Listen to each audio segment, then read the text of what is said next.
हमने real number system पढ़ा था। जो लोग आज न्यू अटेंड कर रहे हैं उनके लिए मैं थोड़ा सा रिवाइज भी करा दूंगा।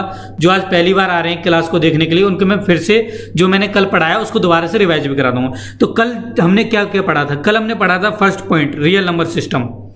सबसे पहले हमने रियल नंबर सिस्टम देखा था। उसके बाद में इक्विलेट की डिवीजन जो लामत थ्योरम है उसको देखा था कि क्या होती है, कहाँ से वो आई है, कैसे उसका निर्माण हुआ है, बनी है वो। उसके बाद थर्ड जो हमने टॉपिक देखा था वो था हमारा यूक्लिड डिवीजन एल्गोरिथम। इसमें हमने देखा था कि कैसे यूक्लिड लामा का उपयोग करके, यूक्लिड लामा थ्योरम का यूज कर करके हमने एक एल्गोरिथम बनाई और वो एल्गोरिथम थी हमारी कोई एक स्पेसिफिक क्वेश्चन को सॉल्व करने की। और वो स्पेसिफिक क्वेश्चन था हमारा एचसीएफ निकालना, कोई भी टू पॉजिटिव इंटीजर्स का एचसीएफ निकालना। तो वो हमारी थ्योरम, वो हमारी एल्गोरिथम है, ठीक है। उस एल्गोरिथम का हमने यूज किया था दो पॉजिटिव इंटीजर्स का एचसीएफ निकालने के लिए, ठीक है। तो ये हमने कल की क्लास में पढ़ा था। जो न्यू बच्चे अटेंड कर रहे हैं आज की क्लास में उनके लिए फिर से बता देता हूँ। रियल नंबर सिस्टम ने हमें पढ़ा था कि रियल नंबर सिस्टम हमारा किस टाइप का होता है। सबसे पहले मैंने बताया था उसमें कॉम्प्लेक्स नंबर के मैंने टू पार्ट्स बताए थे, एक रियल और एक इमेजिनरी। रियल के मैंने फिर से टू पार्ट्स बताए थे, एक रेशनल और एक इरेशनल। रेशनल नंबर जिनको हम पी अपॉन क्यू की फॉर्म में लिख सकते हैं, इरेशनल नंबर जिनको हम पी अपॉन क्यू की फॉर्म में नहीं लिख सकते। Example, for example rational number के जैसे कि 1.5 है, 2/3 है, 1/4 है, इस टाइप के जो कि आपको पी अपॉन क्यू की फॉर्म में लिखे जा सकते थे उनको हम बोल रहे थे रेशनल नंबर। और इरेशनल नंबर जिनको हम पी अपॉन क्यू की फॉर्म में नहीं लिख रखे थे, फॉर एग्जाम्पल √2, √3, पाई। अब यहाँ पे देखिए एक बहुत ज्यादा इंपॉर्टेंट चीज थी जो मुझसे कल मिस हो गई थी, पाई और 22/7 के बीच में डिफरेंस। पाई एक आपका इरेशनल नंबर है बट 22/7 आपका इरेशनल नंबर नहीं है। यदि एग्जाम में लिखा है 22/7 देन वो होता है एक रेशनल नंबर, और यदि लिखा है पाई तो पाई होता है आपका इरेशनल नंबर। पाई इरेशनल नंबर है बट 22/7 रेशनल नंबर। ये चीज आपको समझनी होगी। और कई बार एग्जामिनर इनमें घुमा देता है, पेपर में क्वेश्चन पूछ लेता है कि पाई बताइए क्या है, रेशनल है या इरेशनल है, बच्चे यहीं पर घूम जाते हैं। अब यदि पेपर में प्रश्न आए तो आप क्या करोगे? यदि पाई पूछा जाए तो आप बोलना कि पाई क्या है, रेशनल नंबर है। और यदि आपसे पूछा जाए 22/7 तो वो क्या है, रेशनल नंबर है, ठीक है। तो दोनों में डिफरेंस आई थिंक आपको समझ में आ गया होगा, रेशनल और इरेशनल। अब फिर मैंने रेशनल के टू पार्ट्स किए थे। फर्स्ट पार्ट था आपका फ्रैक्शन यानी कि जिसमें पी अपॉन क्यू की फॉर्म में लिख पा रहे थे, जहां पर पी जो क्यू है वो पी को होल डिवाइड नहीं कर पा रहा था, ठीक है। दूसरा हमने पार्ट बताया था, वो हमने बताया था इंटीजर, जिसमें होल डिवाइड हो रहा था। यानी कि यदि 4/3 है तो यहाँ पर देखिए होल डिवाइड नहीं हो रहा था, तो मैंने इसको बोला था फ्रैक्शन प्लस, परंतु बट +1 -1 0 +2 -2 0, इनमें क्या है, पूरा डिवाइड है। एक नंबर्स के रूप में दे रखा है, एक टर्म में दे रखा है, तो इनको हमने बोला था इंटीजर। अब इंटीजर के फिर से मैंने 3 पार्ट बताए थे। पहला पार्ट पॉजिटिव इंटीजर, दूसरा पार्ट नेगेटिव इंटीजर और थर्ड पार्ट जीरो। इंटीजर के मैंने 3 टाइप से बताए थे, पॉजिटिव इंटीजर, नेगेटिव इंटीजर और जीरो। उसके बाद मैंने बताया था होल नंबर। होल नंबर क्या होते हैं, जो कि हमारे जीरो से स्टार्ट होते हैं। 0 1 2 3 4 5 6 ये हमारे होल नंबर होते हैं। फिर मैंने होल नंबर के फिर से 2 पार्ट किए थे। 2 पार्ट क्या थे, एक तो था जीरो और दूसरा था नेचुरल नंबर। नेचुरल नंबर कहाँ से स्टार्ट होते हैं, 1 से स्टार्ट होते हैं और जीरो तो एक नंबर है। जीरो की इन्वेंशन किसने की थी, आर्यभट्ट ने की थी, ठीक है। तो ये सब चीजें मैंने बताई थी। उसके बाद मैंने बताया था कि नेचुरल नंबर को हम एन से डिनोट करते हैं, होल नंबर को डब्ल्यू से डिनोट करते हैं, रेशनल को हम आर से डिनोट करते हैं, सॉरी इंटीजर को हम आई और जेड से डिनोट करते हैं। उसके बाद में रेशनल को हम क्यू से डिनोट करते हैं, इरेशनल को हम क्यू सी से डिनोट करते हैं, रियल को हम आर से डिनोट करते हैं। तो ये सब चीजें मैंने आपको बताई थी, ठीक है। उसके बाद मैंने आपको बताया था इक्विलेट डिवीजन लामा। उसको मैंने कैसे समझाया था, उसको मैंने समझाया था कि एग्जाम्पल के थ्रू। जैसे कि यदि हम 22 में 5 का डिवाइड करें तो कैसे डिवाइड होता था हमारा। 22 में यदि हम 5 का डिवाइड करते थे देन देखिए क्या होता था, 5 1 जा 5, 5 2 जा 10, 5 3 जा 15, 5 4 जा 20, तो 4 टाइम जाता था होल डिवाइड। देन हमारा रिमाइंडर आता था 2। फिर 2 में हम फिर से 5 का डिवाइड करते थे, तो देखिए 5 का डिवाइड जाता था, नहीं जाता था, 0 आ जाता था, तो रिमाइंडर 5 का यहाँ पे देखिए क्या बचा था 2 के बाद में, यहाँ पे 22 लिखा है, तो यहाँ पे 2 बच गया, ठीक है। अब 2, उसके बाद हम क्या करते थे, उसके बाद हम 5 का 2 में डिवाइड करते थे, ठीक है। 2 में 5 का डिवाइड करते थे, तो 2 में 5 का डिवाइड नहीं जाता, तो ये 2 क्या हो जाता था हमारा, रिमाइंडर हो जाता है, ठीक है। तो 2 क्या हो गया, रिमाइंडर हो गया, और 4 क्या हो गया आपका, क्वोशिएंट हो गया, ठीक है। तो 22 को हम किस फॉर्म में लिखते थे, 22 = 5 × 4 प्लस में 2, इस फॉर्म में लिखते थे। और इसी को यूक्लिड भाई साहब आए, उन्होंने अपना एक थ्योरम बना दी कि A = BQ + R। उन्होंने बोल दिया कि कोई भी दो पॉजिटिव इंटीजर A और B, इनको मैं इस फॉर्म में लिख सकता हूं, ठीक है। A = BQ + R। B Q plus R, ठीक है। और यहाँ पे जो आर की जो वैल्यू बताई उन्होंने, आर की वैल्यू बताई उन्होंने 0 से बी के बीच में, यानी आर जो होगा वो आपके 0 के इक्वल होगा, परंतु बी से क्या होगा, लेस देन होगा, ठीक है, ये उन्होंने बोला था। ओके भाई, ये सब चीज हम कल की क्लास में पढ़े थे। इसके बाद मैंने बताया था कि कैसे यूक्लिड डिवीजन थ्योरम कोई हमने एक एल्गोरिथम बना लिया एक स्पेसिफिक क्वेश्चन को सॉल्व करने की, और वो स्पेसिफिक क्वेश्चन था हमारा एचसीएफ, 2 नंबर्स का हमारा एचसीएफ निकालना था। कैसे निकालते थे हम एचसीएफ निकालने के लिए हम उसको A equal to B Q plus R की फॉर्म में लिख देते थे दोनों नंबर को, और नंबर का सिलेक्शन हम ऐसे करते थे कि ए नंबर जो है वो बी से बड़ा होता था, ठीक है, ए ग्रेटर देन बी होता था। तो जैसे कि फॉर एग्जांपल यदि मैं 24 और 10 लूं, यदि मुझे दोनों नंबर्स का एचसीएफ निकालना होता था, तो सबसे पहले मैं देखता था कि कौन सा मेरा नंबर बड़ा है, कौन सा मेरा नंबर बिगर है। तो देखिए कौन सा नंबर बिगर है, यहाँ पे 24 बिगर है, तो ए को तो मैं 24 लेता था और बी को मैं 10 लेता था। उसके बाद में मैं इसको A equal to B Q plus R की फॉर्म में लिखता था, ठीक है। अब ए की जगह पर 24 लिख देता था, बी की जगह पर 10। उसके बाद हम क्या करते थे, 24 में मैं 10 का डिवाइड करता था, तो देखिए 10 1 जा 10, 10 2 जा 24, सॉरी 10 2 जा 20, तो 20 हो जाता था। तब रिमाइंडर हमारे पास क्या आ जाता था, 4 आ जाता था। अब फिर मैं क्या करता था, अब जो यहाँ पर आपका जो यहाँ पर आपका डिवाइजर होता था उसको हम फिर से यहाँ लिख देते थे, ठीक है। अब 10 में 4 का डिवाइड करते थे, तो 4 में 10 का कितने टाइम जाएगा, 2 टाइम जाएगा, बिकॉज 4 1 जा 4, 4 2 जा 8, तो यहाँ पे क्या जाता था, 8 आ जाता था। अब रिमाइंडर 2 हो जाता था। अब ये प्रोसेस हम कब तक कर रहे थे, ये प्रोसेस हम तब तक कर रहे थे जब तक हमारा रिमाइंडर 0 नहीं आ रहा था, ठीक है। तो अब इसको हम क्या मान रहे थे, अब इसको हम डिवाइजर मान ले रहे थे, और जो यहाँ पर डिवाइजर था उसको हम यहाँ पर डिवाइडेंट कर देते थे। अब फिर उसके बाद में 4 में 2 का डिवाइड करते थे, तो 2 1 जा 2, 2 2 जा 4। अब यहाँ पे देखिए होल डिवाइड हो जाता था, तो रिमाइंडर क्या आ गया, 0। अब इस केस में जो आपका डिवाइजर होता था वही आपका एचसीएफ होता था दोनों नंबर्स का। तो यदि मैं बोलूँ कि 24 और 10 का मेरा एचसीएफ क्या होगा, तो 24 और 10 का मेरा एचसीएफ हो जाएगा 2। ये होती थी यूक्लिड डिवीजन एल्गोरिथम, यहाँ तक हमने कल देखा था। आज हम इस पर बेस्ड क्वेश्चन सॉल्व करेंगे, ठीक है। अब क्वेश्चन स्टार्ट करते हैं हम। ये रहा आपका पहला क्वेश्चन, ये आपका एग्जांपल, ठीक है, ये आपके एनसीईआरटी जो बुक है उसका एग्जांपल है, ठीक है।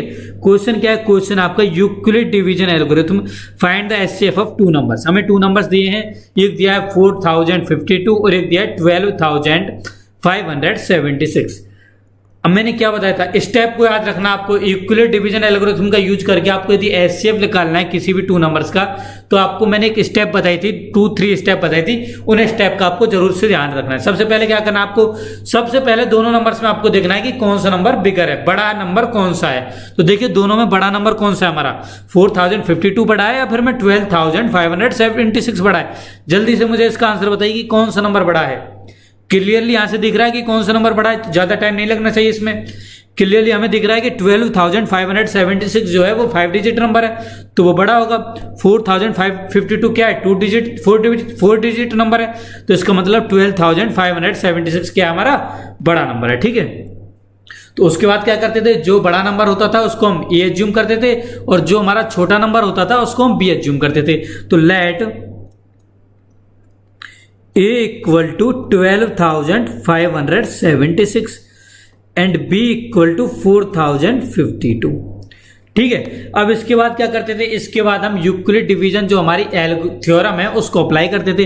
क्या है वो थ्योरम हमारी A equal to B Q plus R, where जो आर होता है वो होता है हमारा 0 से बी के इक्वल, बी के बीच में, in between the 0 and B, ठीक है। यहां पर 0 पर क्या आता है, इक्वल का साइन आता है, ओके ना। आप देखिए 12 ए की वैल्यू रखते थे, तो ए इक्वल टू रखेंगे 12576, बी की जगह पर रखेंगे 4052। अब बी क्या होगा, अब क्यू क्या होगा, क्यू हमें देखना होता था, तो उसके लिए हम डिवाइड करते थे, डिवीजन करते थे, ठीक है। अब देखिए आपने 9th क्लास तक लॉन्ग डिवीजन एक प्रक्रिया होती है, लॉन्ग डिवीजन एक जो थ्योरम होती है उसका आपने यूज किया होगा, ठीक है। लॉन्ग डिवीजन की एक आपकी प्रक्रिया होती थी, उसको आपने यूज किया होगा। क्या होती थी वो देखिए आप क्या करते थे, सबसे पहले आप देखते थे कि आप में किसका डिवाइड करना है। तो देखिए आपको किस में डिवाइड करना है, 12576 में डिवाइड करना है। किसका डिवाइड करना है, 4052 का करना है। तो यहां पर आप क्या लिखते थे, डिवाइजर लिखते थे, और यहां पर आप डिवाइडेंट लिखते थे। डिवाइडेंट क्या है, 12576, ठीक है। अब उसके बाद में 4052 आप 12,576 में 4052 का डिवाइड करते थे। तो देखिए मेरे साथ में बोलिए कितने टाइम जाएगा, 4052 इंटू 1 क्या होगा, 4052 होगा। 2 से मल्टीप्लाई करेंगे तो क्या हो जाएगा, 2 इंटू, देखिए इस तरह से लिख लेना है। आपको रफ वर्क के लिए लास्ट में एक पेज मिलेगा कॉपी में, जब आप पेपर दोगे उसमें रफ वर्क में आपको यही करना है। आपका इसमें 2 से मल्टीप्लाई करोगे तो क्या हो जाएगा, 2 2 जा 4, 2 इंटू 5 10, 1 हो गया तो यहाँ पे 1 आ गया। अब 4 इंटू 2 क्या हो जाएगा, 8, यानी कि 8104 हो गया। 2 में तो पूरा डिवाइड जा रहा है 2 टाइम्स, तो 3 टाइम्स चेक करते हैं। 3 टाइम्स देखिए 3 का मल्टीप्लाई करते हैं इससे, है ना। तो 4 इंटू 5 4052 इंटू 3 करते हैं, तो 3 इंटू 2 क्या हो जाएगा 6, 3 इंटू 5 15, 1 रिमाइंडर बच गया तो 1, उसके बाद में 4 इंटू 3 12, तो 12,156। अब जब इसमें 4 से मल्टीप्लाई करोगे तो 4 से जब आप मल्टीप्लाई करोगे तो वो 12,576 से ज्यादा हो जाएगा। तो हमारा 4 से पूरा डिवाइड नहीं होगा, ठीक है। तो हमारा कितने टाइम डिवाइड हुआ, होल 3 टाइम्स डिवाइड हुआ, ठीक है। तो यहाँ पे हम क्या लिख देते थे, 3 लिख देते थे, ठीक है, 3। और ये हमारा क्या हो जाता था, ये हो जाता था हमारा क्वोशिएंट, ठीक है। 3 से हमारा डिवाइड होता था और ये हमारा बन जाता था क्वोशिएंट, ओके। और यहाँ पे देखिए क्या हो जाएगा, 3 इंटू 2 6, 5 इंटू 3 15, 1 और 4 इंटू 3 12, ठीक। अब रिमाइंडर देखते हैं तो रिमाइंडर क्या होगा, 6 माइनस 6 0, 7 माइनस 5 क्या हो जाएगा 2, 5 माइनस 1 क्या हो जाएगा 4, 2 माइनस 2 0, 1 माइनस 1 0, ठीक है। यहां तक हमने तो लिख लेते थे। अब इसके बाद क्या करते थे, इसके बाद यदि हमारा रिमाइंडर 0 नहीं आता है देन उस केस में इसको तो हम बना देते हैं डिवाइजर, जो हमारा रिमाइंडर बचा, और जो हमारा पहले डिवाइजर था उसको हम बना देते हैं डिवाइडेंड, ठीक है। तो यहां पर देखिए इसको मैं लिख दूंगा 4052, ठीक है, और यहां पे हो जाएगा ये 420। तो अब 4052 में मैं 420 का डिवाइड करूंगा। देन देखिए 420 इंटू 1 करोगे तो 420 जाएगा। अब ऐसे बार बार में मल्टीप्लाई करने थोड़ी नहीं लगोगे, आप क्या करोगे, स्टार्टिंग में देखोगे यहाँ पे 40, यहाँ पर 4 है। यदि आप 9 टाइम्स इसका मल्टीप्लाई करो तो देन क्या होगा, देखिए 9 टाइम्स मल्टीप्लाई करोगे तो 420 इंटू 9 जब आप करोगे तो हो जाएगा 0 इंटू 9 0, 2 इंटू 9 क्या हो जाएगा 18, 1 रिमाइंडर हो गया, 4 इंटू 9 36 और 1 37, यानी कि 9 टाइम्स आपका पूरा डिवाइड जाएगा, ठीक है। तो 9 आप यहाँ पे लिख दोगे, यहाँ पर आपके पास आ जाएगा 3780। अब रिमाइंडर चेक करोगे तो रिमाइंडर हो गया 2 माइनस 0 2, 5 माइनस 8, 5 माइनस 8 हो जाएगा आपका माइनस में। तो यहाँ पे एक हाथ से ले लेते थे, 15 कर देते थे, यहाँ से एक ले लेते थे, है ना, तो एक बोरो कर देते थे, तो ये 15 हो गया। 15 माइनस 8 क्या हो जाता, 7 हो जाता। यहाँ पे क्या हो जाता, 39 में 37 2 हो जाता, ठीक है ना। अब इसके बाद ये हो जाता आपका 420। सेम वही प्रोसेस करेंगे। अब यहाँ पर रिमाइंडर 0 नहीं हुआ तो उसके बाद में फिर से ये जो हमारा डिवाइजर था यहाँ पर, इसको हम डिवाइडेंड बना देंगे, ठीक है। अब 420 में 272 का डिवाइड करेंगे, जो रिमाइंडर था उसको हमने क्या बना दिया, डिवाइजर, ठीक है। तो 272 में 420 का डिवाइड करेंगे तो ये 1 टाइम जाएगा। तो देखिए ये क्या बन जाएगा, ये बन जाएगा 272। रिमाइंडर देखते हैं तो ये हो जाएगा 8, ये हो जाएगा आपके पास में 4, और यहाँ पे आपके पास आ जाएगा 148। अब फिर से होल डिवाइड नहीं हुआ, होल डिवाइड नहीं हुआ तो फिर से आप क्या करोगे, इसको तो आप डिवाइजर बना दोगे और इसको आप डिवाइडेंड बना दोगे, तो 272, ठीक है। अब 272 में जब आप 148 का डिवाइड करोगे तो कितने टाइम जाएगा, 1 टाइम जाएगा। तो 1 यहाँ पे लिखा, यहाँ हो गया 148। अब 12 में से 8 गया 4 हो गया, यहाँ 5 तो यहाँ 2 हो गया, यहाँ पे 1 आ गया। अब देखिए 124, यहाँ पे आप देखिए चेक भी कर सकते हो कि आपका होल डिवाइड आगे भी जा रहा था या नहीं जा रहा था। यदि आपका जो रिमाइंडर है वो आपके जो यहाँ पर डिवाइजर है उससे ज्यादा आ जाए तो इसका मतलब ये था कि हमारा पहले 1 टाइम्स और डिवाइड हो सकता था, बट हमने डिवाइड नहीं किया। तो इस तरह से आप चेक कर सकते हो कि हमने ऊपर कोई मिस्टेक तो नहीं करी है, ठीक है। यहाँ पे आपका रिमाइंडर क्या है, 124, ठीक है। अब रिमाइंडर फिर से 0 नहीं हुआ, फिर से 0 नहीं हुआ, मैं क्या करूंगा, फिर से मैं उसी जो हमारी जो एल्गोरिथम लग रही है उसी को फिर से अप्लाई करता रहूंगा, ठीक है। तो 124 को मैं क्या बना लूंगा, अब मैं इसको फिर से डिवाइजर बना लूंगा, ठीक है, और डिवाइडेड में कर दूंगा 148 को। यहाँ पे देखिए हम ये चलते जा रहे हैं, इनको हम आगे चेंज करते जा रहे हैं, ठीक है। अब देखिए फिर से मैं 148 में जब 124 का डिवाइड करूंगा तो ये मेरा कितने टाइम जाएगा, 1 टाइम्स जाएगा, तो यहाँ हो जाएगा 124, ठीक है। अब देखिए रिमाइंडर क्या बच जाएगा, अब रिमाइंडर आपके पास आ जाएगा 24। अब 24 फिर से रिमाइंडर 0 नहीं हुआ तो हम क्या करेंगे, फिर से इस डिवाइड को, ये आपकी जो डिवाइड चल रही है ना, इसको आप बोलते थे लॉन्ग डिवीजन एल्गोरिथम, पहले आप लॉन्ग डिवीजन एल्गोरिथम बोलते थे, हम इसी का उपयोग अब इसी का यूज हम यूक्लिड की डिवीजन एल्गोरिथम में कर रहे हैं। ठीक है, अब यहाँ पर रिमाइंडर क्या आ गया 24, फिर से 0 नहीं हुआ, तो अब इसको हम क्या बना लेंगे, इसको हम डिवाइजर बना लेंगे, और जो 124 है जो हमारा ऊपर जस्ट एक स्टेप पहले जो हमारा डिवाइजर था उसको हम डिवाइडेंट बना लेंगे, तो ये हो जाएगा 124 ऑफ डिवाइडेंट। ठीक है, अब 124 में जब हम 24 का डिवाइड करेंगे तो देखिए 24 1 जा 24, 24 2 जा 48, 24 3 जा 72, 24 4 जा 96 और 24 5 जा 120, तो 5 टाइम्स तो ये होल डिवाइड हो रहा है 120। तो यहाँ पे देखिए रिमाइंडर क्या बच गया 4। अब फिर से रिमाइंडर 0 नहीं हुआ तो फिर से एक बार आप अप्लाई करेंगे इसी एल्गोरिथम को।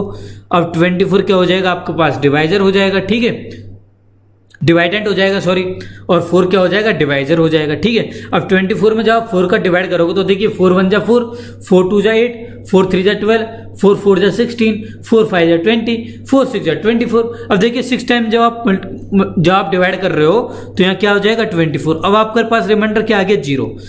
अब यहाँ पे आपके पास रिमाइंडर 0 आ गया, तो इस केस में आपको यहाँ पे रुक जाना है, यहाँ पे आपको स्टॉप हो जाना है, और यहाँ पर जहां पर आपका रिमाइंडर 0 आया ना उस केस में आपको पकड़ लेना है डिवाइजर को, आपको उस केस में डिवाइजर को कैचअप कर लेना, पकड़ लेना है। ठीक है, तो यहाँ पे आपने पकड़ लिया डिवाइजर को, क्या है डिवाइजर 4, और जिस केस में रिमाइंडर 0 हुआ उस केस में आपने डिवाइजर को पकड़ा और उसको बोल दे भाई तू ही है मेरा, क्या है वो मेरा, वही है मेरे स्टार्टिंग के 2 नंबर्स का SCF। तो ये जो 4 आया ना यही है हमारे स्टार्टिंग के 2 नंबर्स जो थे हमारे 4052 और 12576 का SCF। तो हमें SCF पता लग गया। अब बट हमें तो इसे एल्गोरिथम में लिखना है, तो अब तो हमें देखिए क्या, जस्ट हमारा बिल्कुल इजी क्वेश्चन है, तो हमें क्या करना है, जस्ट स्टेप को लिखना है। तो फर्स्ट स्टेप क्या लिखेंगे, देखिए स्टेप में लिखना है आपको, स्टेप 1 आप लिखोगे। ठीक है, एग्जाम में आपको स्टेप से करके आना है। सबसे पहले आप लिखोगे 12576 इक्वल टू 4052।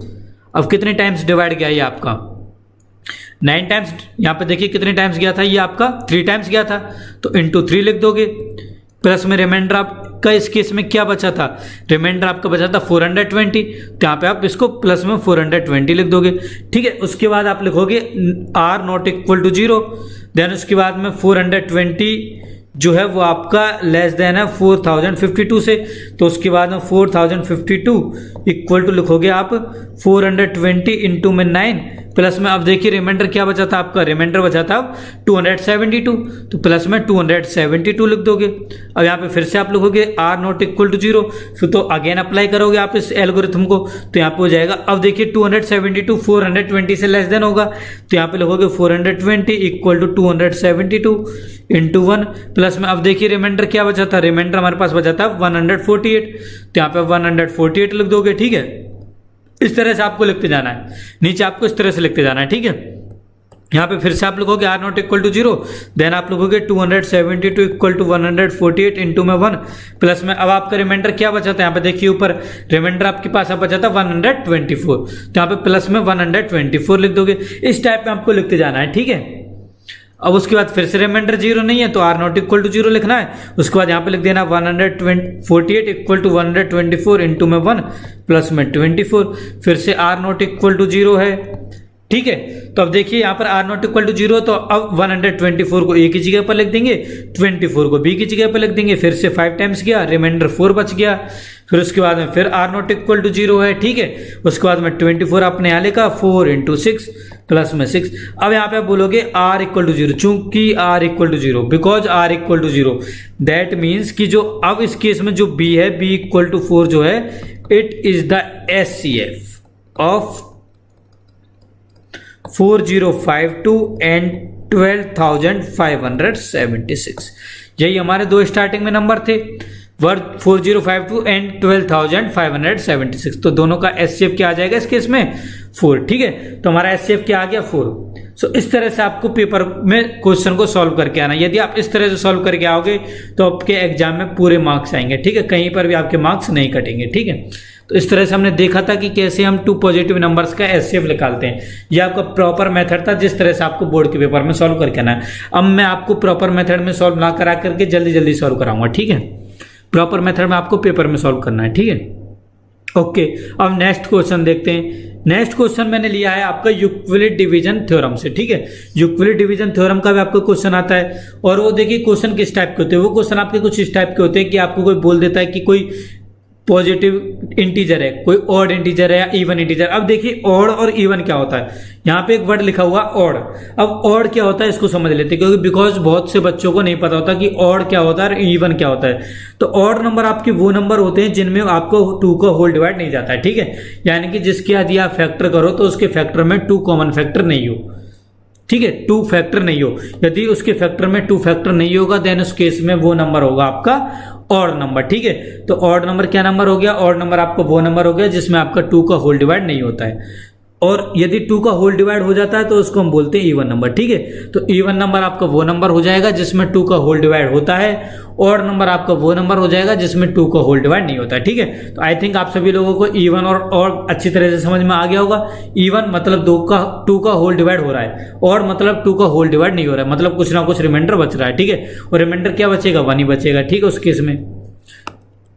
ओके भाई, अब देखिए क्वेश्चन में क्या बोला। क्वेश्चन में इस टाइप के क्वेश्चन आएंगे आपको। यदि आपका यूक्लिड डिवीजन थ्योरम से रिलेटेड कोई क्वेश्चन आएगा तो वो आपका इस टाइप में आएगा। आपको कोई नंबर दे देगा, देन आप कहेगा कि इस नंबर को इस फॉर्म में बताइए, इस फॉर्म में शो करिए, ठीक है, बताइए, इस तरह से शो करना है, ठीक है, या फिर प्रूफ करना है, या तो प्रूफ करवाएगा फिर शो करवाएगा। जैसे कि इस क्वेश्चन में शो करवा रहा है। इसमें क्या शो करवा रहा है, इसमें हमसे शो करवा रहा है कि कोई भी पॉजिटिव ऑड इंटीजर है वो हमारा इस फॉर्म में होता है, ठीक है। अब देखिए इस क्वेश्चन को सॉल्व करने में हमारे पास में 2 मेथड है। एक तो आपका जो बुक में मेथड है वो मेथड है, और एक मैंने खुद से एक मेथड बना रखा है इस क्वेश्चन को सॉल्व करने का, वो मेथड। आप दोनों में से कोई भी मेथड सॉल्व करके आओगे आपको डेफिनेटली होल मार्क्स मिलेंगे, पूरे मार्क्स मिलेंगे। ऐसा नहीं है यदि आप मेरा मेथड सॉल्व करके आओगे पेपर में तो आपके मार्क्स कट जाएंगे, मार्क्स नहीं कटेंगे, ठीक है। तो मैं दोनों मेथड आपको बताऊंगा, ठीक है। पहला मेथड मैं डिस्क्राइब कर रहा हूं अपना खुद का मेथड।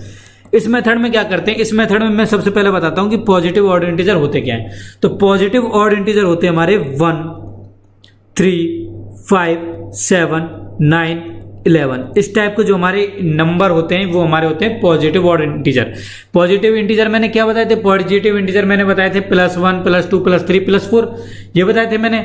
और उसमें भी देखिए मुझे क्या चाहिए, ऑड इंटीजर चाहिए। ऑड इंटीजर मतलब 2 का डिवाइड नहीं होना चाहिए, तो वो क्या हो जाएंगे 1, 3, 5, 7, 9, 11 ही हो जाएंगे। अब देखिए 1 को मैं क्या लिख सकता हूं, 1 को देखिए क्या मैं इस तरह से लिख सकता हूं, 1 इक्वल टू मैं लिख सकता हूं 2 × 0 + 1, इस फॉर्म में लिख सकता हूं।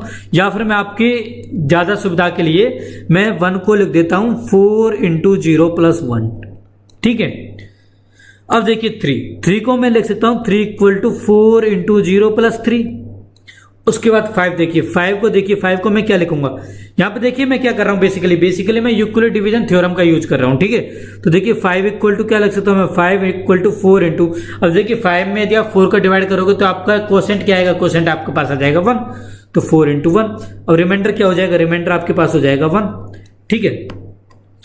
अब 5 लिख दिया, अब 7 को लिखते हैं। तो 7 इक्वल टू क्या लिख सकते हैं हम, 7 इक्वल टू लिख सकते हैं 4 × 1 + 3, ठीक है, इस फॉर्म में लिख सकते हैं। उसके बाद देखिए अब 9 पे आ जाते हैं। तो 9 को मैं लिख सकता हूं मैं 9 = 4 × 2 + 1, ठीक है। इसी तरह से 11 को क्या लिख सकते हैं, 11 को हम लोग लिख सकते हैं 4 × 2 + 3, और इसी तरह से सो ऑन और नंबर्स को भी हम लिख सकते हैं, ठीक है। तो यहाँ पे देखिए आप ध्यान दे रहोगे, यहाँ पे देखिए 0 था, फिर 1 हो गया, 1 हो गया, 2 हो गया, 2 हो गया। इसका मतलब क्वोशेंट क्या है, क्वोशेंट आपका 0 से लेकर के 1, 2 कुछ भी है, ठीक है। अब रिमाइंडर क्या देखिए, यहाँ पर रिमाइंडर क्या है 1 और 3, यहाँ पे भी 1 और 3, यहाँ पे भी आपको 1 और 3। इसका मतलब मैं यहाँ पर यदि कोई नंबर नंबर लूं, यदि मैं कोई नंबर A लूं तो उसको मैं देखिए किस फॉर्म में लिख पा रहा हूं। यहाँ पे देखिए 4 है आगे मल्टीपल में, तो 4 है, B की जगह पर 4 है। यहाँ पे देखिए 0, 1, 2, 3, 4 कुछ भी हो सकता है, तो इसको मैं ले लेता हूं Q, और Q क्या है, Q मेरा इंटीजर है, ठीक है, प्लस। और रिमाइंडर देखिए मेरे पास में क्या आ रहा है, रिमाइंडर या तो मेरे पास में आ रहा है 1 या फिर मेरे पास में आ रहा है 3। इसका मतलब A को मैं या तो 4Q + 1 लिख सकता हूं या फिर मैं 4Q + 3 लिख सकता हूं। और ये मुझे क्या करना था, शो करना था कि कोई भी पॉजिटिव ऑड इंटीजर को मैं इस फॉर्म में लिख सकता हूं या नहीं लिख सकता हूं, तो ये मैंने शो कर दिया, ठीक है। तो ये तो था मेरा मेथड, फर्स्ट मेथड था ये आपका M1 था। अब मैं एक सेकंड मेथड भी डिस्क्राइब करता हूं जो आपकी किताब में दे रखा है, बुक में दे रखा है, उस मेथड को डिस्क्राइब करता हूं, ठीक है। उस मेथड को देखते हैं। अब उस मेथड के अकॉर्डिंग आपको एक ऐसा नंबर b चाहिए होता है जिसमें आप इस फॉर्म में उसको कन्वर्ट कर पाओ। ठीक है, तो आपको क्या करना है, उस टाइप में आपको b कैसे फाउंड आउट करना है, तो उसके लिए b फाउंड आउट करने के लिए आप देखोगे कि आपको किस फॉर्म में कन्वर्ट करना है। यहाँ पे देखिए जैसे कि दिया हुआ है 4q+1, तुरंत आप याद करोगे यूक्लिड डिवीजन थ्योरम को। क्या है यूक्लिड डिवीजन थ्योरम? वो है आपकी a = bq+r। अब यहां से आप कंपेयर करोगे तो आप देखोगे कि यार b की जगह पर 4 लिखा हुआ है, q की जगह पर q ही है, r की जगह पर मेरे पास 1 और 3 है, तो क्यों ना मैं b = 4 ले लूं। तो ऐसे ही आप सोचोगे, यदि यहाँ पर 2q+1 लिखा होता तो 2q+3 तो होता ही नहीं है ना, तो 2q+1 होता ओनली। अब 2q+1 होता तो आप b की जगह पर क्या लेते, 2 लेते। यदि यहाँ 5q+ समथिंग लिखा होता तो b की जगह पर क्या लेते, 5 लेते। 7q+ समथिंग लिखा होता तो b की जगह पर 7 लेते। ठीक है, तो इस तरह से आपको आइडिया लग जाएगा कि b आपको क्या लेना है। ठीक है, अब मैं यहां पे ले लेता हूं b = 4। सबसे पहले क्या करोगे, सबसे पहले आप लेट करोगे। क्या लेट करोगे कि लेट कोई भी एनी पॉजिटिव ऑड इंटीजर जो है, any positive odd integer is A. ठीक है, ए है। अब उसके बाद में by the Euclid division theorem A को हम लिख सकते हैं a = bq+r, यानी कि यहां पर हमारे a और b ऐसे एग्जिस्ट कर रहे हैं जिनका क्वोशेंट क्या है, r है, और रिमाइंडर क्या है, r है। अब रिमाइंडर जो r है वो कहां से कहां तक है, वो 0 से लेकर के b तक है। ठीक है, 0 से b के बिटवीन है। ओके, अब यहां पे देखिए, नाउ टेक b = 4। b = 4 ले लिए तो a क्या हो गया, a हो गया 4q+ में r। अब r की वैल्यू आपके पास क्या हो सकती है, r की वैल्यू आपके पास में 0 से लेकर के 4 के बीच हो सकती है, यानी कि r की वैल्यू आपके पास 0 हो सकती है, एक तो एक 1 हो सकती है, एक 2 हो सकती है और एक 3 हो सकती है। 4 वैल्यू पॉसिबल है हमारे पास में, तो 1 by 1 वैल्यू रखेंगे r की और उससे फॉर्म देखेंगे। ठीक है, तो लेट अस से मैंने केस फर्स्ट बनाया, उसके बाद में केस फर्स्ट मैंने बनाया। Now I am taking r = 0। r = 0 लेने पर a क्या हो जाएगा, 4q+ में 0, यानी कि a हो जाएगा 4q। नाउ देखिए a = 4q, तो इसको मैं लिख सकता हूं 2 × में 2q। अब यहाँ पे देखिए 2 क्या है, इसका फैक्टर है, इसका मतलब 2 4q में 2 का होल डिवाइड जाता है, इसका मतलब 4q क्या हो जाएगा, आपका इवन नंबर हो जाएगा। ठीक है, तो 4q आपका इवन नंबर हो जाएगा। बट हमें देखिए 4q इवन है तो a भी इवन होगा, बट हमने ऊपर a क्या लिया है, ऑड इंटीजर, तो ये तो हो ही नहीं सकता। ठीक है, ये वाला केस हमारा होगा ही नहीं। अब केस सेकंड लेते हैं। केस सेकंड में हम क्या करेंगे, r = 1 ले लेंगे। अब r = 1 जब आप लोगे तो a क्या हो जाएगा, a हो जाएगा 4q+ में 1। ठीक है, अब देखिए 4q+1 जब आप लिखोगे तो आप देखोगे, अब इसमें आप डिवाइड करोगे तो देखिए क्या किसी का डिवाइड जा रहा, नहीं जा रहा, 2 का डिवाइड। ठीक है, तो इसका मतलब a को हम 4q+1 की फॉर्म में लिख सकते हैं। ठीक है भाई, तो और ये वाला मेरा करेक्ट भी होगा। ठीक है, ये क्या होगा, ऑड भी होगा। यहाँ पे q क्या हो जाएगा, q कोई भी इंटीजर हो जाएगा। ठीक है, नाउ अब केस थर्ड करते हैं, केस थर्ड ले लेते हैं। केस थर्ड में क्या करेंगे, हम r = 2 लेंगे। r = 2 लेने पर a क्या हो जाएगा, a हो जाएगा 4q+2। अब देखिए दोनों से मेरा 2 कॉमन आ जाएगा, तो ये बन जाएगा 2q+1 फॉर्म में। अब फिर से देखिए a क्या है, 2 से डिवाइड हो रहा है। a यहाँ पे देखिए इसका मतलब क्या है, a = 2 × 2q+1, कि a मेरा 2 से डिवाइड हो रहा है। a 2 से डिवाइड हो रहा है, इसका मतलब क्या है, a इवन इंटीजर है। बट हमने ऊपर क्या एज्यूम किया था, a को हमने एज्यूम किया था ऑड इंटीजर, तो इसका मतलब ये केस हमारा पॉसिबल नहीं होगा, तो ये भी हमारा रिजेक्ट हो जाएगा। ठीक है, अब फोर्थ केस लेते हैं। फोर्थ केस क्या हो जाएगा, केस फोर्थ हो जाएगा हमारे पास में when r = 3। जब r = हम 3 लेंगे तो a = क्या हो जाएगा, 4q+ में 3। r की जगह पर हमने क्या ले लिया, अब 3 ले लिया। ठीक है, r की जगह पर हमने 3 ले लिया। ओके, अब देखिए यदि आप इसमें 2 का डिवाइड करोगे तो होल डिवाइड नहीं होगा। ठीक है, तो इसका मतलब अब ये 4q+3 होगा, इसका मतलब ये क्या होगा, इवन नंबर होगा। ठीक है, तो इवन सॉरी ये होगा ऑड नंबर। ठीक है, तो ऑड नंबर आपके कौन कौन से है, एक तो आपका केस फोर्थ आया और एक आपका केस सेकंड आया। दो केस जो आए आपके वो आपके ऑड आए। तो ऑड को देखिए, हम ऑड इंटीजर ए को हम किस फॉर्म में लिख पा रहे हैं, एक तो 4q+1 में लिख पा रहे हैं और एक 4q+3 में लिख पा रहे हैं। और यही हमें ऊपर शो करना था कि ए क्या होना चाहिए, ये 4q+1 और 4q+3 के फॉर्म होना चाहिए, तो ये हमने प्रूव कर दिया। ठीक है, तो इस तरह से आपको एग्जाम में क्वेश्चन सॉल्व करके आना है। ठीक है, मैंने क्वेश्चन का जो प्रॉपर जो फॉर्म जो आपको प्रॉपर मेथड यूज करके आना, प्रॉपर जिस तरीके से आपको लिख के आना एग्जाम में, वो मैंने नोट्स में बता रखा है। ठीक है, आप नोट्स में वहां पर देख सकते हो कि किस तरह से आपको स्टेप बाय स्टेप लिख के आना अपने एग्जाम में। ठीक है, तो ये था एग्जाम्पल एक यूक्लिड डिवीजन थ्योरम का। अब कुछ और एग्जाम्पल देखते हैं थ्योरम से रिलेटेड, क्योंकि थ्योरम का एग्जाम्पल बहुत बड़ी एग्जाम्पल है। कुछ बच्चों को समझ में नहीं आया होगा तो और एग्जाम्पल के थ्रू समझ के देख का प्रयास करते हैं। ठीक है, ट्राई करते हैं और एग्जाम्पल के थ्रू समझने की। तो यहाँ पे देखिए मैंने नेक्स्ट क्वेश्चन ले रखा है। इस क्वेश्चन में क्या कर रहा हूँ, इस क्वेश्चन में मुझे शो करना है कि one and only one out of n n+2 n+4 is divisible by 3। मतलब क्या है इसका मतलब ये है कि n या फिर n+2 या n+4 इन तीनों में से कोई एक ही 3 से डिविजिबल होगा, और जहां पर n क्या है, कोई पॉजिटिव इंटीजर है। ठीक है, यानी हमारे पास में तीन ऐसे कोई नंबर है जो कि या तो n की फॉर्म में या n+2 या n+4। तो इन तीन नंबर्स में से केवल एक ही नंबर, यानी कि यदि n 3 से डिवाइड हो रहा है तो n+2 n+4 3 से डिवाइड नहीं होगा।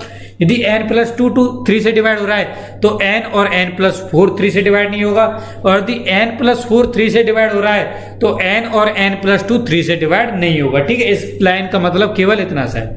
अच्छा भाई, अब कैसे सॉल्व करेंगे वो देखिए।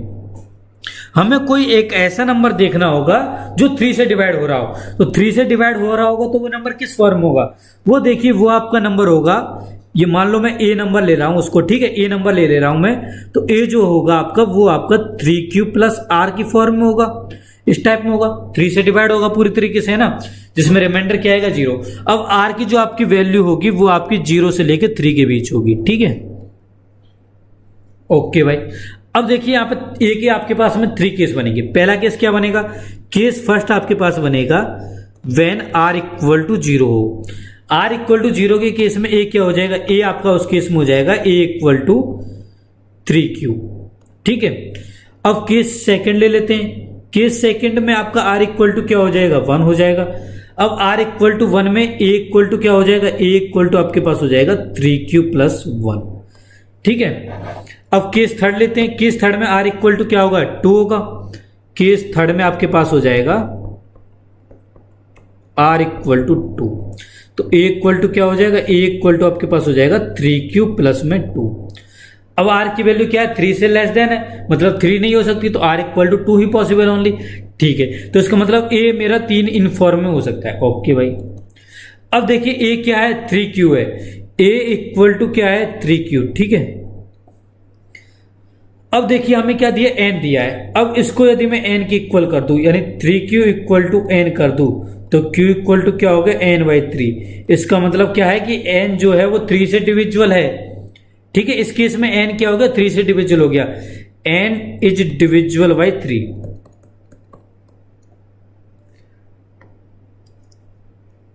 Divisible by 3।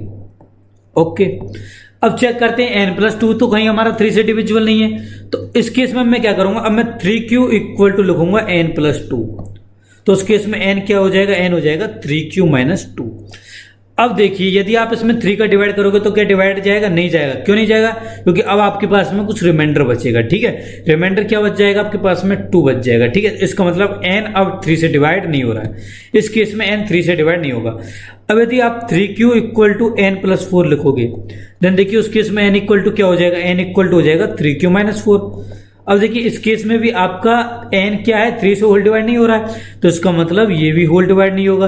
तो इसका मतलब कौन सा n डिवाइड हुआ, ओनली केवल n वाला डिवाइड हुआ, यानी कि तीनों में से केवल एक ही डिवाइड हुआ, n तीनों में से केवल एक ही डिवाइड हुआ। तो इसका मतलब a = 3q के लिए तो ये हमारा ऊपर सेंटेंस दिया गया था वो करेक्ट है। ठीक है भाई, अब केस 2 के लिए चेक करके देख लेते हैं। तो केस 2 ले लेता हूं मैं। अब केस 2 क्या है, केस सेकंड है मेरे पास में, when a = 3q + 1। ठीक है, तो 3q + 1 को सबसे पहले हम n के इक्वल करेंगे। n के इक्वल करेंगे तो यहां पे देखिए 3q = क्या हो जाएगा, n - 1, तो q क्या हो गया, n - 1/3। अब n कोई आपका इंटीजर है। ठीक है, तो बताइए कि n - 1 क्या 3 से डिवाइड हो सकता है, क्या n-1 3 से डिवाइड हो सकता है? नहीं हो सकता है ना। क्यों नहीं हो सकता? क्योंकि यहाँ पे रिमाइंडर क्या बच जाएगा? 1 बच जाएगा। यहाँ पे भी आप क्लियरली देख सकते हो n इक्वल टू मैंने 3q प्लस 1 जब लिखा तो ये आपका a equal to bq plus r की फॉर्म में लिखा है। b क्या आपका डिवाइजर है, q आपका क्वोशेंट और 1 आपका रिमाइंडर है। तो n को जो आप 3 से डिवाइड करोगे तो रिमाइंडर क्या बच जाएगा? 1 बचेगा। ठीक है, तो यहाँ पे रिमाइंडर क्या हो गया? 1 हो गया। ठीक है, तो आप यहीं पे समझ सकते हो, ज्यादा आपको आगे सॉल्व करने की जरूरत नहीं है। यहाँ पे रिमाइंडर क्या आ गया? 1 आ गया। ओके, नाउ देखिए n तो आपका 3 से डिवाइड नहीं हो रहा क्योंकि रिमाइंडर क्या है? 1 है। रिमाइंडर 0 हो जाता तो मैं बोल देता कि ये 3 से डिवाइड हो रहा है, बट यहाँ पे रिमाइंडर 0 नहीं है, इसका मतलब 3 से डिवाइड नहीं हो रहा है। अब मैं 3q प्लस 1 को मैं n प्लस 2 के इक्वल करूंगा, तो 3q प्लस 1 को जब मैं n प्लस 2 के इक्वल करूंगा तो देखिए यहाँ से n इक्वल टू क्या हो जाएगा? n इक्वल टू आपके पास आ जाएगा 3q माइनस 1। अब देखिए इस केस में आपके पास में देखिए जब आप 3 से डिवाइड कर रहे हो n को तो रिमाइंडर क्या बच रहा है? रिमाइंडर आपके पास बच रहा है -1, यानी कि कुछ भी रिमाइंडर बच रहा है -1, यानी कि 2 ले लो, कुछ भी ले लो। ठीक है, तो ये आपके पास में रिमाइंडर बच रहा है। ओके, मतलब n में यहाँ पे देखिए फिर से n में होल डिवाइड नहीं हो रहा है। ठीक है, मतलब n प्लस 2 भी में भी 3 का डिवाइड नहीं हो रहा है ना, ये हो रहा है हमारे पास में। ठीक है भाई, अब क्या करता हूं, अब मैं यानी ये भी हमारा 3 से डिवाइड नहीं है, 3 से डिविजुअल नहीं है। ओके, अब मैं 3q प्लस 1 को n प्लस 4 की फॉर्म में लिखता हूं। ठीक है, तो ऐसे देखिए 3q इक्वल टू क्या हो जाएगा? n प्लस 3 हो जाएगा, है ना। और जब मैं q इक्वल टू लिखूंगा तो ये क्या हो गया? n/3 प्लस में 1 हो गया। या फिर मैं इसको उल्टा लिख लेता हूं, इसको मैं लिख देता हूं n equal to 3q minus में 3, ये लिख सकता हूं मैं, है ना। मैंने क्या किया? दोनों तरफ 4 सब्ट्रैक्ट कर दिया तो n इक्वल टू हो गया 3q माइनस 3। अब देखिए दोनों में से मैं 3 कॉमन निकाल सकता हूं, तो ये बन गया q माइनस 1। अब q मेरे एक इंटीजर था तो q माइनस 1 भी एक इंटीजर ही होगा, है ना। और देखिए 3, अब n/3 इक्वल टू क्या आ गया? q माइनस 1, और q माइनस 1 क्या होगा? एक आपका इंटीजर होगा। इसका मतलब n 3 से डिवाइड हो रहा है, 3 से डिविजुअल है। इसका मतलब n प्लस 4 क्या है? 3 से डिविजुअल है। तो इस केस में n प्लस 4 क्या हो गया? 3 से डिविजुअल हो गया। इस केस में देखिए n भी 3 से डिविजुअल नहीं हुआ है, n प्लस 2 भी नहीं हुआ, बट n प्लस 4 हो गया, है ना। n भी नहीं हुआ, n प्लस 2 भी नहीं होगा, बट n प्लस 4 हो गया, है ना। n भी नहीं हुआ, n प्लस 2 भी नहीं हुआ, n प्लस 4 हो गया इस केस में। ओके, नाउ अब थर्ड केस लेते हैं। थर्ड केस हमारा क्या था? थर्ड केस हमारा था a equal to 3q plus 2 form में, a equal to 3q plus 2 form का। ठीक है, अब देखिए सबसे पहले हम इसको n के इक्वल करेंगे, तो 3q प्लस 2 इक्वल टू जब मैं n करूंगा देन देखिए यहां से 3q plus 2 equal to n है। अब देखिए n जब q 3 से डिवाइड हो रहा है तो रिमाइंडर क्या बच रहा है? 2 बच रहा है। इसका मतलब 3 से होल डिवाइड नहीं हो रहा है, तो ये 3 से होल डिवाइड नहीं होगा। ठीक है, अब जब मैं n की जगह पर n प्लस 2 लिखूंगा तो ये हो जाएगा 3q plus 2 equal to n plus 2। आप देखिए 2 से 2 कैंसिल हो गया तो n इक्वल टू क्या आ गया? 3q, यानी कि n/3 इक्वल टू क्या हो गया? q हो गया। इसका मतलब अब n क्या हो रहा है? 3 से डिवाइड हो रहा है, क्योंकि q क्या है? इंटीजर है। तो इंटीजर है तो n क्या होना चाहिए? 3 का फैक्टर होना चाहिए, तभी q इंटीजर आ सकता है। तो n क्या है? 3 से डिविजुअल है, तो इस केस में n प्लस 2 3 से डिविजुअल है। अब n प्लस 4 चेक कर लेते हैं कि कहीं भाई ये तो डिविजुअल नहीं है, तो n प्लस 4 के लिए क्या करेंगे? 3q प्लस 2 को मैं n प्लस 4 के इक्वल करूंगा, तो यहाँ पे देखिए n इक्वल टू क्या हो जाएगा? 3q माइनस में 2। अब देखिए फिर से रिमाइंडर क्या है? 0 नहीं हुआ, इसका मतलब n में 3 का होल डिवाइड नहीं हो रहा है। n का 3 में होल डिवाइड नहीं हो रहा, तो इसका मतलब क्या है? डिविजुअल नहीं है। ठीक है, n 3 से डिविजुअल नहीं है। तो यहाँ पे देखिए इस केस में हमारा n कौन सा डिविजुअल हुआ? n plus 2। फर्स्ट वाला केस जब हमने लिया था n इक्वल टू 3q, तो हमारा कौन सा डिविजुअल हुआ था? n, ओनली n डिविजुअल हुआ था और कोई सा भी डिविजुअल नहीं हुआ था। सेकेंड जब हमने केस लिया a equal to 3q plus 1, तो उस केस में देखिए कौन सा डिविजुअल हुआ था? n भी नहीं हुआ था, n प्लस 2 भी नहीं होता, उस केस में हमारा हुआ था n प्लस 4। पहले केस में दोबारा से मैं समझा देता हूं एक बार, है ना। सबसे पहले हम लोगों ने क्या किया? सबसे पहले हम लोगों ने कोई भी एक इंटीजर लिया, a इंटीजर लिया, और उसको हमने 3 से डिविजुअल के लिए क्यों किया हमने डिविजुअल को? यहाँ पे देखिए हमें क्या लिखा था? डिविजुअल बाय 3, तो इसको हम 3 से डिविजुअल के फॉर्म में लिख दिया। तो a इक्वल टू लिख दिया हमने 3q प्लस में r, b इक्वल टू हमने यहाँ पे ले लिया 3। ठीक है, अब r की वैल्यू क्या होगी? फिर इस केस में r की वैल्यू आपके पास होगी 0 से 3 के बीच में, यानी कि a के यहाँ पे हमारे पास में कितने केस हो जाएंगे? 3 केस हो जाएंगे। या तो a हमारा 3q होगा, या 3q प्लस 1 होगा, 3q प्लस 2 होगा। ठीक है। उसके बाद क्वेश्चन क्या था, क्वेश्चन हमारा ये था कि यदि हम किसी कोई नंबर हमारा 3 से डिविजुअल हो रहा है तो वो या तो n डिविजुअल होगा या n+2 होगा या n+4 होगा, इन तीन में से कोई एक ही हमारा 3 से डिविजुअल होगा। यदि n 3 से डिविजुअल है तो n+2 और n+4 3 से डिविजुअल नहीं होगा। यदि n+2 3 से डिविजुअल है तो n और n+4 डिविजुअल नहीं होगा। यदि n+4 3 से डिविजुअल है तो n और n+2 डिविजुअल नहीं होगा, ठीक है। तो ये हमारा क्वेश्चन था। अब मैंने क्या किया, 1 बाई 1 मैंने तीनों की फॉर्म में लिखा ए को। सबसे पहले मैंने केस फर्स्ट उठाया। केस फर्स्ट क्या था मेरा, a = 3q, तो 3q को सबसे पहले मैंने n के इक्वल किया। अब देखिए n = क्या था, 3q। अब 3q = n था, q क्या है मेरा, एक इंटीजर है, तो q = क्या हो जाएगा, n/3। इंटीजर कब आएगा, n/3 कब इंटीजर होगा, q इंटीजर है, लेफ्ट साइड में इंटीजर है तो राइट साइड में इंटीजर होना चाहिए। और n/3 इंटीजर कब होगा, n/3 जब इंटीजर आपका तभी होगा जब n आपका 3 से डिविजिबल होगा, तभी होगा, है ना। तो उस केस में n क्या हो गया, 3 से डिविजिबल हो गया, ठीक है। तो n क्या हो गया, 3 से डिविजिबल हो गया, ओके। उसके बाद में हमने सेकंड केस लिया। सेकंड केस में हमने 3q = n+2 किया, तो उस केस में n = क्या आ गया, 3q - 2। यहाँ पर रिमाइंडर क्या था, 0। रिमाइंडर 0 नहीं था इस केस में ना, और हमने स्टार्टिंग में बताया था कि जब हमारा रिमाइंडर 0 होगा तभी हमारा होल डिवाइड होता है। यदि हमारा रिमाइंडर 0 नहीं है तो उस केस में हमारा होल डिवाइड नहीं होता है। तो इसका मतलब n यहाँ पर होल डिवाइड नहीं है, n+2 होल डिवाइड नहीं हो रहा 3 से, ठीक है। उसके बाद देखिए 3q = हमने n+4 लिया, n+4 लिया तो n = क्या हो गया, 3q - 4। अब इस केस में भी आपका रिमाइंडर 0 नहीं हुआ, क्योंकि 3q - 4 को मैं क्या लिख सकता था, 3q - 1 माइनस में 1 लिख सकता था, है ना। अब इस केस में भी हमारा रिमाइंडर 0 नहीं था, रिमाइंडर 0 नहीं था तो ये भी हमारा 3 से डिविजिबल नहीं होगा। 3 से डिविजिबल नहीं होगा तो इसको हमने क्रॉस कर दिया। तो कौन सा ओनली 3 से डिविजिबल हुआ, ओनली n डिविजिबल हुआ, है ना। तीनों में से ओनली n डिविजिबल हुआ। उसके बाद में फिर हमने दूसरा केस लिया। दूसरे केस में हमने a = 3q + 1 रखा, तो 3q + 1 को हमने n के इक्वल रखा, फिर n+2 के इक्वल रखा, फिर n+4 के इक्वल रखा। तो हमारा कौन सा 3 से डिविजिबल आया, n+4 हमारा 3 से डिविजिबल आया उस केस में, है ना।